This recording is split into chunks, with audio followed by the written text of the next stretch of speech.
Você não precisa ter a bola para ter controle. No Beira-Rio, o Palmeiras teve 33% de posse, precisou defender em bloco baixo em vários momentos, mas em nenhum deles o jogo saiu do controle. Isso tem a ver com a estratégia defensiva adotada, isso tem a ver com o Palmeiras ter feito um dos seus melhores jogos sem bola em muito tempo. E eu te explico como isso aconteceu.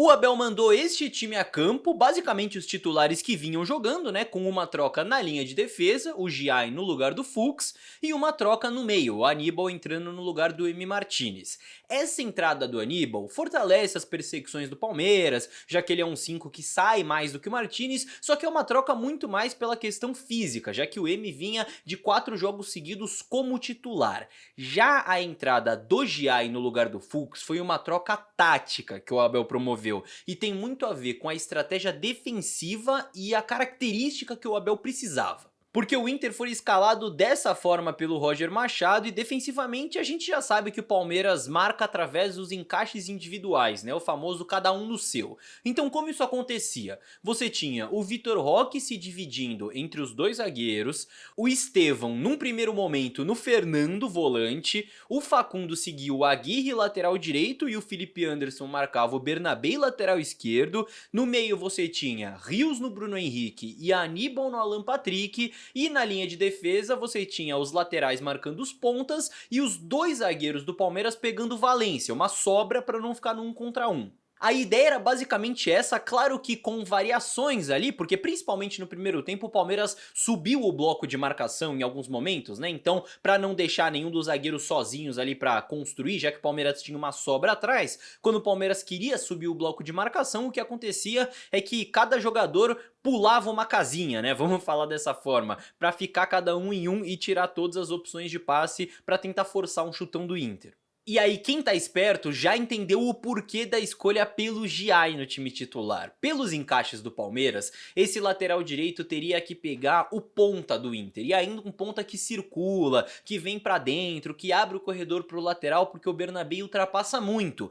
Então o Fux, que é o titular da posição, por ser um zagueiro de origem, um zagueiro mais pesado, mais alto, não é ideal ele fazer essa função de caçar tanto. E o Abel, sabendo que esse jogador seria obrigado muitas vezes a sair da linha de defesa, sair para caçar, ele troca por um lateral de origem, um jogador mais leve, com maior capacidade de pressão e que poderia caçar mais. Percebam que a estrutura do time não mudou, mas o adversário mudou. Contra o Corinthians, que usava uma dupla de ataque e nenhum ponta, o Palmeiras usa 3 zagueiros de origem para criar superioridade. Contra o Internacional, que usa um centroavante e 2 pontas, o Abel usa 2 zagueiros, que já são suficientes para criar superioridade, e laterais que podem caçar um pouco mais. E através disso, o Palmeiras fez um primeiro tempo de manual defensivamente, porque quando subiu pressão em vários momentos, conseguiu eliminar opções curtas de passe do Inter, quando o Inter conseguia furar esse primeiro bloqueio, ou se o Palmeiras tinha que defender mais baixo, com o bloco mais recuado, fechou muito bem os espaços,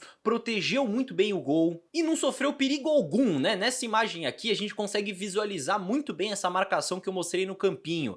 Aqui na direita você tem o Giai no ponta, o Felipe Anderson no lateral. No meio, só trocou, nesse lance aqui, trocou o encaixe dos volantes, né? Aqui tá o Aníbal no Bruno Henrique, o Rios no Alan Patrick. Normal trocar no meio do jogo. Lá na esquerda, lá em cima, Piquerez no ponta e o Facundo contendo a subida do lateral. Lá atrás, você tem os dois zagueiros contra o Valência, então aquela superioridade que eu citei. E aí sobrou o Vitor Roque, que tá aí na imagem voltando, os dois zagueiros nem aparecem, e o Estevão, que nem aparece na imagem, mas o cara que ele tá marcando também não aparece na imagem, então tudo certo. O Palmeiras travou o Inter e encurtou muito bem o espaço do Alan Patrick, que é o principal jogador deles, um camisa 10 muito criativo, que acha muito passe, então ele ficou sem tantas linhas de passe boas, o Palmeiras foi muito bem fazendo isso, e o Alan Patrick fez o seu jogo com mais passes para trás nas últimas 7 partidas, então vejam só como o Palmeiras conseguiu eliminar as alternativas de passe desse jogador, que é muito bom, e no fim das contas o primeiro tempo termina com uma finalização do Inter e 8 do Palmeiras.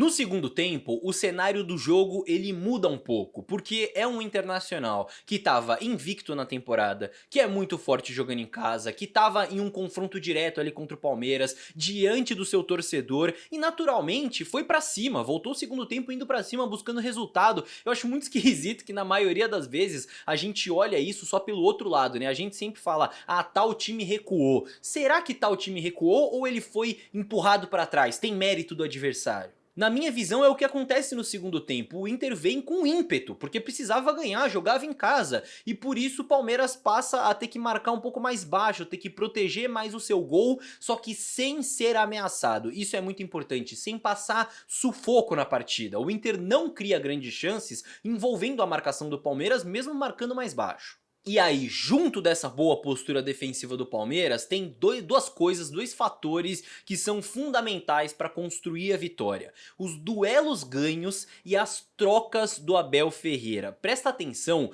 no jogo de xadrez que existiu no segundo tempo entre Abel e Roger Machado. Você lembra que o cenário que eu mostrei pra você era de Gomes e Mikael marcando o Ener Valencia, então uma sobra, uma superioridade pro Palmeiras. O que o Roger faz no segundo tempo? Faz o seu movimento colocando o Borré, que é outro centroavante, no lugar do Vitinho, que era um ponta. Então o que ele queria aqui? Ele queria fixar esses dois zagueiros do Palmeiras, tirar essa sobra, igualar nessa linha defensiva pra tentar gerar espaço, ou pra esses próprios caras, ou pros meias, pro Alan Patrick que tava sumido no jogo, 10 minutos antes inclusive, o Roger coloca o Gabriel Carvalho, que é um outro meia pra tentar ajudar o Alan. Então, diante desse movimento do Inter, aquele plano inicial do Abel de ter os laterais pegando os pontas e dois zagueiros para gerar superioridade contra um centroavante, já não fazia mais sentido. Então o que o Abel faz 5 minutos depois no jogo? Ele coloca o Bruno Fux no lugar do Felipe Anderson. Assim ele passa a ter 3 zagueiros contra 2 centroavantes do Inter, então ele volta a ter uma sobra. E aí o Fux entra não para marcar um ponta, para sair correndo atrás de um ponta, ele tem que perseguir menos, tá ali com 2 centroavantes. E de quebra, o Abel ainda ganha o Giai aberto como um ala para fortalecer essa marcação. Não que o Felipe Anderson não tivesse bem, ele tava voltando direitinho, tava marcando bem, só que o Giai tava um tanque no jogo, né? Tava ganhando todas as disputas. Além disso, o Abel coloca Paulinho e Alan na sequência. E percebam como essas trocas fazem sentido na lógica do jogo. Por que ele tira o Vitor Roque e não coloca o Flaco, por exemplo? Porque o Inter tava vindo inteiro pra cima. O Palmeiras precisava de um 9 com um ataque às costas da defesa, que pudesse aproveitar esse espaço. E esse cara no banco era o Paulinho. Não preciso nem falar como é que ele sai na cara do gol, né? No gol que é impedido do Palmeiras. E por que ele coloca o Alan no lugar do Facundo e não coloca o Maurício, que é um jogador melhor, que é um jogador mais provado? Característica. O Facundo é um cara fundamental defensivamente para voltar pela esquerda, ainda mais pensando que o Roger Machado depois coloca o Diego Rosa, que é um meio-campista, no lugar do lateral direito. Então o Abel precisava de alguém que voltasse pela esquerda ali, e esse cara é o Alan, em alguns momentos até fechando linha de 6. Pra você entender melhor, vamos visualizar, vamos sair do campinho e ir pro jogo. Olha como o negócio tava encaixadinho. Vamos por partes para entender. Primeiro, Paulinho tá ali se dividindo entre os dois jogadores que estão mais distantes do gol do Palmeiras. O Aníbal tá de olho ali no Gabriel Carvalho, que é aquele meia que o Roger colocou no segundo tempo. O encaixe do Piquerez, vejam como ele tá muito pra fora do bloco, né? Ele é uma ameaça bem baixa ali, então o Piquerez segue de olho nele, mas até recua pra proteger mais o gol, já que ele tá bem distante do gol. E aqui embaixo, olha a importância do Alan que eu falei, olha como ele volta pra marcar esse lateral direito do Inter, que já virou um ponta praticamente, já tá jogando em cima da última linha de defesa. Seguindo, lá no setor da bola agora, o que a gente tem? Superioridade numérica. Vejam como o Palmeiras tem 3 contra 2 no setor da bola, então o Inter não vai conseguir arrumar nada por ali. Marcação encaixada, superioridade no setor da bola. Enquanto isso, dentro da área, 3 zagueiros do Palmeiras, Bruno Fux, Gomes e Mikael contra os 2 centroavantes do Inter, justamente como planejado, o Ener Valencia e o Borré. Então vejam como tá tudo encaixadinho, nesse lance até o Giai rouba a bola, e é até legal a gente ver tudo acontecendo de uma vez, né? Agora pra gente visualizar tudo junto. Você tem a superioridade numérica no setor da bola, superioridade numérica dentro da área contra os principais finalizadores do Inter, encaixes definidos e gatilhos para pressionar. Cinema, meus amigos! E aí sim, nos minutos finais, o Abel faz duas trocas, acho que mais para renovar o gás do que por um motivo tático, né? Ele coloca o Maurício para jogar mais à frente, sem precisar voltar tanto como o Alan estava fazendo na vaga do Estevão,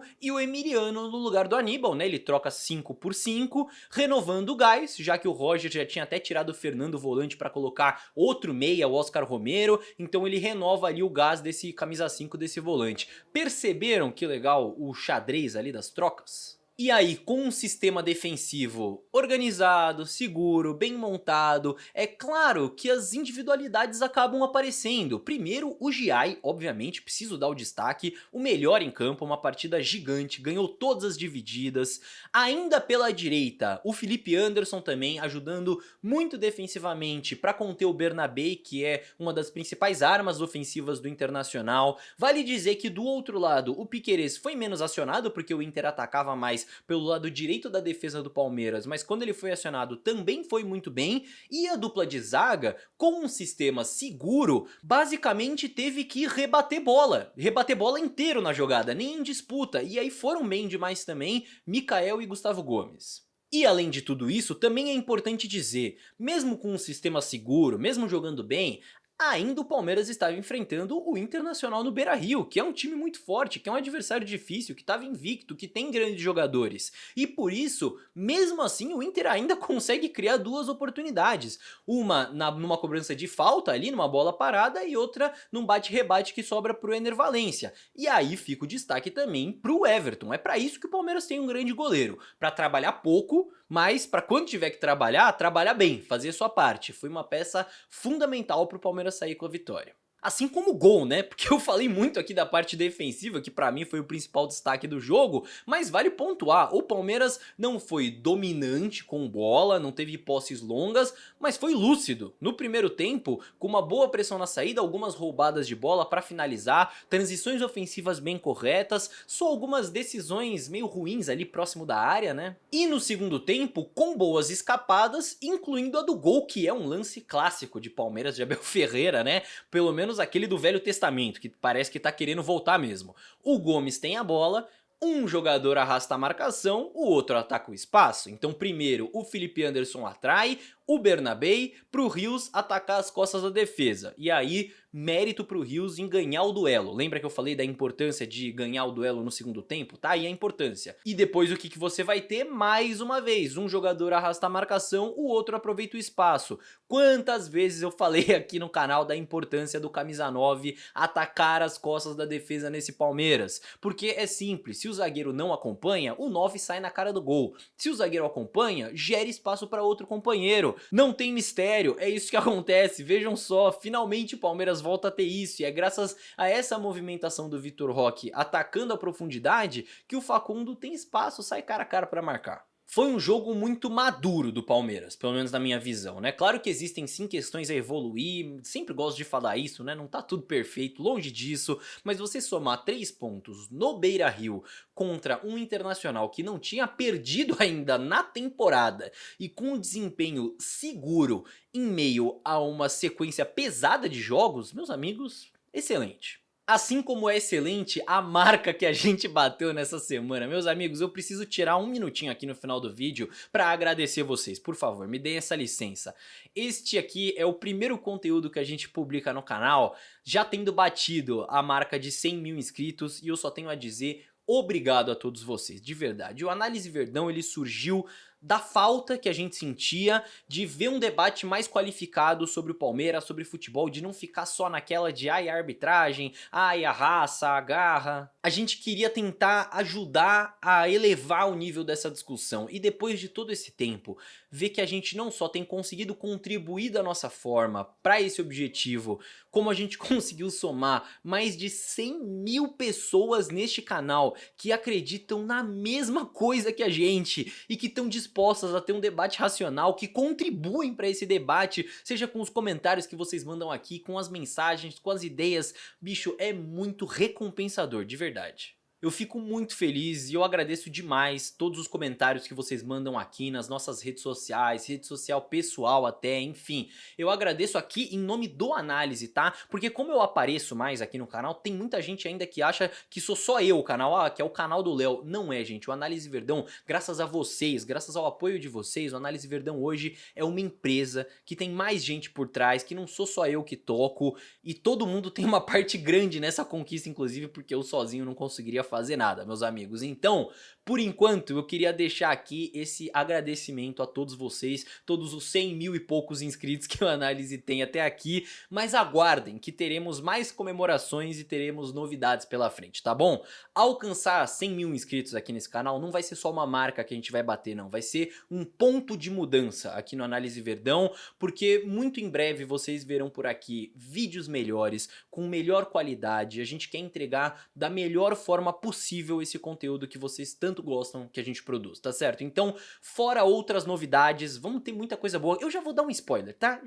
Eu tô feliz, eu vou dar um spoiler pra vocês. Vamos ter clube de membros aqui no canal, então aguarda, fica esperto. Faremos também, claro, um vídeo pra comemorar os 100 mil inscritos, né? Quem sabe abrindo aquela famosa plaquinha que já deve estar chegando por aqui. Então vamos ver, se você tiver ideias, inclusive sugestões de conteúdos especiais, fica à vontade pra comentar aqui, participar, vocês fazem o canal junto com a gente, vocês sabem. E pra não perder o costume, não esquece de deixar o likezinho aí, né? Por favor, esse vídeo merece pra essa análise chegar a mais palmeirenses. E não esquece também de se inscrever, porque olha, se você ainda não estiver inscrito, a gente bateu os 100 mil agora, mas eu já tô na contagem regressiva pros 200, então vem com a gente. E fica de recomendação também você assistir essa outra análise aqui do canal. Como ela foi postada no dia do jogo contra o Inter, muita gente acaba perdendo, né? Só que o Paulinho entrou de novo nessa última vitória, tem ganhado espaço e nessa análise eu te explico como que ele pode encaixar melhor taticamente nesse Palmeiras. Então clica aí na tela para conferir.